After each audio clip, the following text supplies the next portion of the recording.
ሰማያዊ ሰላም ሚዲያ በሰማያዊ ሰላም ወንጌል አገልግሎትና በሄቨንሊ ፒስ ቴዎሎጂካል ሴሚናሪ እየተዘጋጀ የሚቀርብ መንፈሳዊ ፕሮግራም ነው።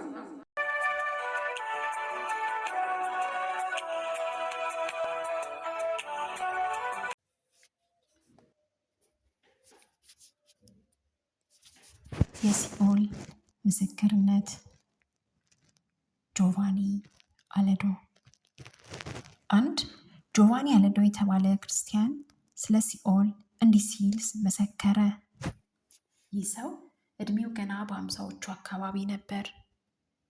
በሲኦል የተመለከተውን ለሌሎች አስተማሪ ይሆናል፣ ምስክርነቱም ለዓለም ይጠቅማል ብሎ ስላሰበ እንዲህ በማለት ይናገራል። በ2002 ዓ.ም አደገኛ የሆነ የመኪና አደጋ ከስራ ቦታዬ ወደ ቤት ስመለስ አጋጠመኝ። በደረሰብኝ አደጋ ምክንያት ህይወት ያለፈ፣ ነገር ግን አንድ የማላቀው ማንነት ይዤ የራሴ የወደቀ አካሌን ተመለከትኩ። በድንገት ራሴን በአንድ ድቅድቅ ጨለማ ዋሻ ስጓዝ አገኘሁት። ነፍሴን የሆነ ኃይል ሲወስዳት ተሰማኝ። በጨለማና ቀዝቃዛ ነፋስ የበዛበት ዋሻ እኔና አንድ የማላቀው አካል ስንጓዝ አስደንጋጭ የሰው ጩኸት መስማት ጀመርኩ። ከሰማሁት ሰቆቃ የተነሳ አካሌ ሁሉ በፍርሃት ተዋጠ።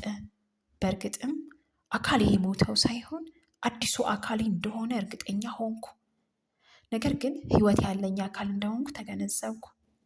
በአካባቢዬ ረጃጅም ትሎች የሆኑ እባቦች መለየት ያልቻልኳቸው በቦታው ሲተረማመሱ አየው። ብዙ ነፍሳት ውሃ ጠማን፣ ውሃ ጠማን፣ ኧረ እባካችሁ ውሃ ስጡን እያሉ ሲያለቅሱ ሰማሁ። ድምፃቸው በእጅጉ የሚያስፈራና የሚያሳዝን ነበረ። በነበርኩበት ቦታ ብዙ ክፍሎች ያሉበት እንደሆነ ተገነዘብኩ። በቦታው የሚገራርሙ ክፍሎች አሉት። አንደኛው ክፍል ስትጨርስ ሌላ ክፍል ታገኛለህ። በእያንዳንዱ ክፍል የተለያዩ ሰዎች ታገኛለህ። ከተመለከትኩት ነገርና ከምሰማው ሰቆቃ የተነሳ ማልቀስ ጀመርኩ። ጌታ ኢየሱስን ምሕረት መለመን ጀመርኩ። ካየሁትና ከሰማሁት ሰቆቃ የተነሳ ጌታን አጥብቄ መለመን ቀጠልኩ። ጌታ ሆይ ሕይወቴን አስባት፣ እባክህ ምሕረት አድርግልኝ አልኩት። ፍርሃትና ድቅድቅ ጨለማ ነፍሴን ወረራት። ሁለንተናዬ በስቃይ ሲወረር አየሁ። አንድ ሌላ በር ሲከፈት ሌላ የስቃይ አይነት ተመለከትኩ።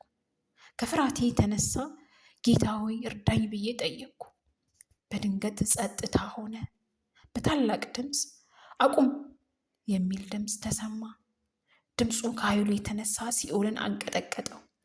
በቅጽበትም ፍርሃትና ጸጥታ ሆነ። በሲኦል እጄን ይዞ በጨለማ ስፍራ ሲጎትተኝ የነበረ ላየውና ልቋቋመ ያልቻልኩት ፍጥረት በድንገት እጄን ለቀቀኝ።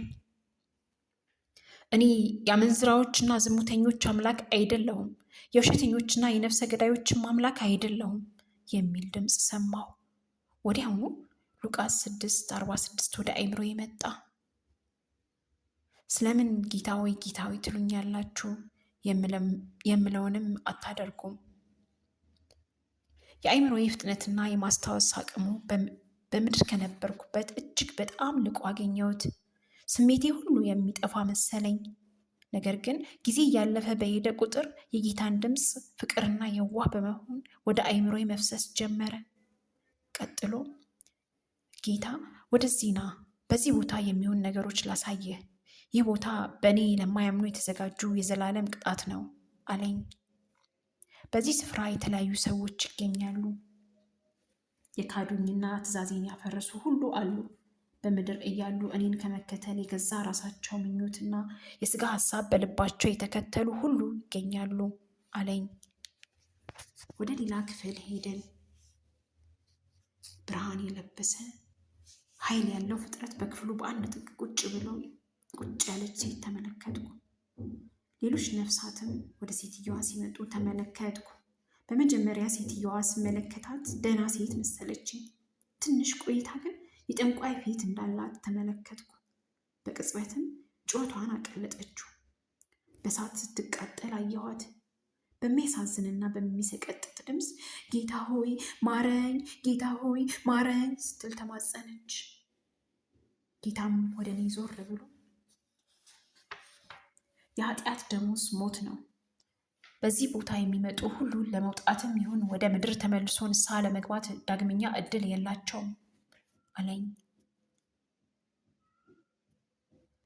ሮሜ 6:23 የኃጢአት ደሞዝ ሞት ነውና የእግዚአብሔር የጸጋ ስጦታ ግን በክርስቶስ ኢየሱስ በጌታችን የዘላለም ሕይወት ነው። ጌታ ብዙ የማይታዘዙ ሰዎችን አሳየኝ። ብዙ ክርስቲያን የነበሩ ጌታን በመጮህ እና በማልቀስ ምሕረት ሲለምኑ ተመለከትኩ። ምሕረት የሚባል ግን በሲኦል የለም። ምሕረት የሚገኘው ብቸኛው መንገድ ሰው በምድር በሕይወት ዘመኑ ጌታ ኢየሱስ እንደ አዳኙ አድርጎ መቀበሉና በሕይወት ዘመኑ እንደ እግዚአብሔር ቃል መኖር ብቻ ነው። ስለ ምሕረት ማሰብ ሆነ መለመን በሲኦል ፈጽሞ የማይታሰብ ነው። ሰው አንዴ ከሞተ በኋላ ምሕረትን ሊያገኝ ፈጽሞ አይችልም። ለሰዎችም አንድ ጊዜ መሞት ከእርሱ በኋላም ፍርድ እንደተመደበባቸው ይላል ዕብራውያን 9:27። የሚመራኝ ብርሃን የለበሰ አካል ሌላ የሚንተከተክ ዘይት ያለበት ቦታ ወሰደኝ። በውስጡም ብዙ ሰዎች ነበሩት። በጣም በሚዘገንን ሁኔታ ይሰቃያሉ። ከጭንቀታቸውና ከስቃዩ ለማምለጥ ይሞክራሉ። ነገር ግን ክፉ መናፍስቶች እንደገና በጦር እየወጉ ወደሚንተከተከው ዘይት ይወረውሯቸዋል። አሁንም ጉዟችን በመቀጠል ወደ አንድ ቦታ ወሰደኝ። በዚያ ክፍል አገልጋዮች የነበሩ፣ በዘመናቸው በቤተ ክርስቲያን ያገለግሉ የነበሩ ብዙ ፓስተሮች፣ ቄሶች፣ ወንጌላውያን አማኞችና ሚሽነሪዎች ነበሩበት። በቦታው የገቡበት ምክንያት በተለያየ ነው። አንድ ፓስተር ትኩር ብዬ ተመለከትኩ። በምድር በነበረበት ጊዜ የማውቀው መሰለኝ። በሁኔታውም በጣም ተደናገጥኩ። ለምን እዚህ ቦታ እንደተገኘ ከኔ ጋር የነበረው ብርሃን የለበሰ አካል ጠየቅኩት። እሱም እንዲህ አለኝ፣ ይህ ሰው በጌታ መንፈስ ቅዱስ ኃይል አያምንም። በልሳን መጸለይ፣ በፈውስም፣ በጸጋ ስጦታ፣ በመንፈስ ቅዱስ ጥምቀት አያምንም ነበር። ለሚያምኑትም ይቃወም ነበር አለኝ።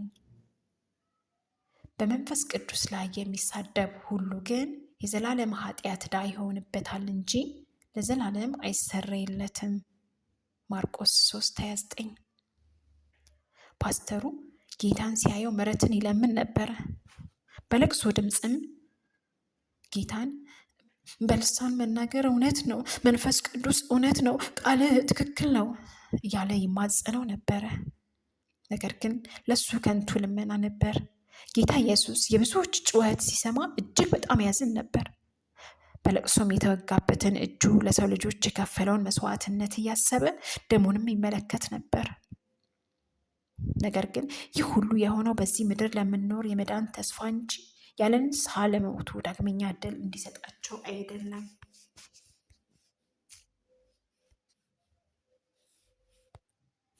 ሌላ ሚሽነሪ ተመለከትኩ። ይህ ሰው ወደ ሲኦል የገባበት ምክንያት ከኔ ጋር የነበረውን ብርሃን የለበሰው አካልን ጠየቅኩት።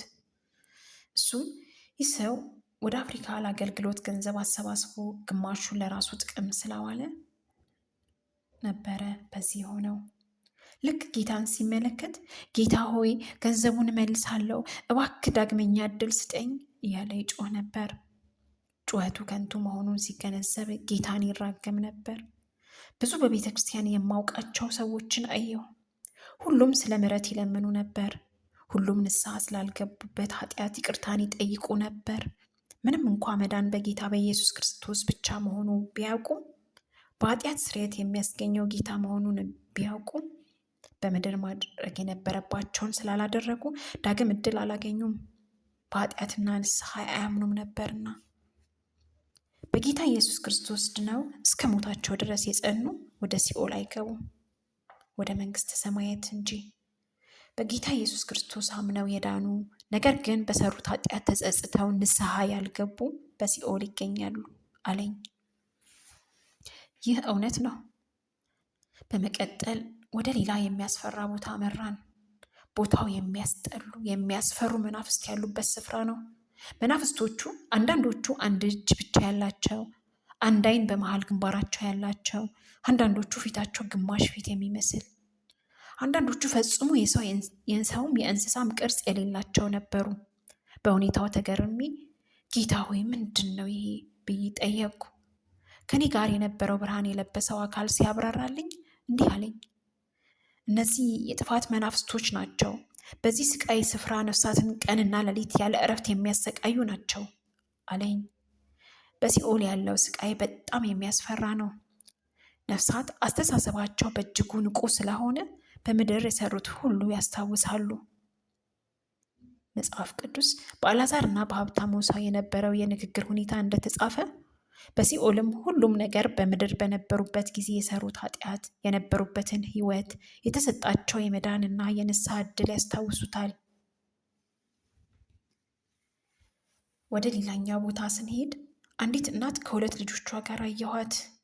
ሴትየዋ ዕለት ዕለት የምትሰቃየው በልጆቿ ድምፅ ነበር። ሁለቱም ልጆቿ ለምን ወደ ሰንበት ትምህርት ቤት አልወሰድሽንም እማ? ለምን ቤተክርስቲያን ያልሄድንም? እናታቸው ይረግሟታል። አሁንም ሳስበው በሲኦል ያየኋቸው በወጣትነት ዕድሜ ክልል የነበሩ ስቃያቸው ይሰማኛል። በዘመናቸው በምድር ሊሰሩት የሚገባቸው ነገር አለማድረጋቸው ዕለት ዕለት ሲሰቃዩና ሲጸጸቱ የነበሩት ስሜት አስታውሳለሁ። ብዙዎች ወጣቶች ወደ ሲኦል አይገቡም እያሉ ያስባሉ። ነገር ግን እውነት እላችኋለሁ በሲኦል ብዙ በወጣትነት እና በታዳጊ ወጣቶች የዕድሜ ክልል ያላቸው ይገኛሉ። ማንም ክፉን ከመልካሙ መለየት ከቻለ በጌታ መንገድ መጓዝ ይጠበቅበታል። በጌታ ካልሆነ ግን ዕጣ ፈንታው ሲኦል ነው። ልጅን በሚሄድበት መንገድ ምራው፣ በሸመገለ ጊዜም ከእርሱ ፈቀቅ አይልም። ምሳሌ 22:6። ጉዟችን በመቀጠል ወደ አንድ ትልቅ የኳስ ሜዳ የሚመስል ቦታ ደረስን። በስፍራው እጅግ በጣም ብዙ የሆኑ አጋንንቶች በአርያ ሥላሴ የተፈጠረውን ሰው በሚዘገንንና ጨካኝ በሆነ ነገር የስቃይ አይነት ያሰቃዩቸዋል። የሚገርመው ነገር በእጃቸው በያዙት ቀስት በሚሮጡ ነፍሳት በእንስሳት ዓይን እንደሚለማመድ አዳኝ ጦር እየወረወሩ ይወጓቸዋል። በስለታም ነገር እጅና እግሮቻቸውን ይቆርጧቸዋል። ነፍስ ግን ስለማትሞት እንደገና አካላቸው ወደ ነበረበት ይመለሳል። በሚያሰሙት ስቃይና ዋይታ አጋንንቶች ይደሰቱ ነበር። ሰይጣን በምድር ላይ ብዙ ተከታዮች አሉት። እነዚህ ሰው የሆኑ አገልጋዮች እስከ ሞታቸው ድረስ ቢያገለግሉትም ከሲኦል ሊያድናቸው ይቅርና በሲኦል በጭካኔ ያሰቃያቸዋል። በሚገርም ሁኔታ ጸጸታቸው እንዲበዛ በምድር በነበሩበት ጊዜ ይሰጣቸው የነበረው ተስፋ ከንቱ መሆኑ እንዲሁም ወደ ሲኦል እንዲመጡ የሐሰት ቃል እየነገራቸው እንደነበር ይነግራቸዋል። በሐዘናቸውና በለቅሷቸው እሱ ይደሰታል። በጣም ዘግናኝ የሆነውን ነገር የተመለከትኩት አጋንንቶች የነፍሳቶች አንድ ክፍል እግር ወይም እጅ ቆርጠው ይደብቁትና ከተደበቁበት ፈልገው እንዲያገኙ ይለቋቸዋል።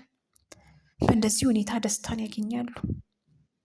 በሲኦል ብዙዎች የሚሰቃዩት የውሃ ጠብታ በማጣት ነው። ሁሉም ውሃ ብለው ይጮሃሉ። ነገር ግን የውሃ ዘር ፈጽሞ የለም። ሁሉም የተወለዱበትን ቀን ይረግማሉ።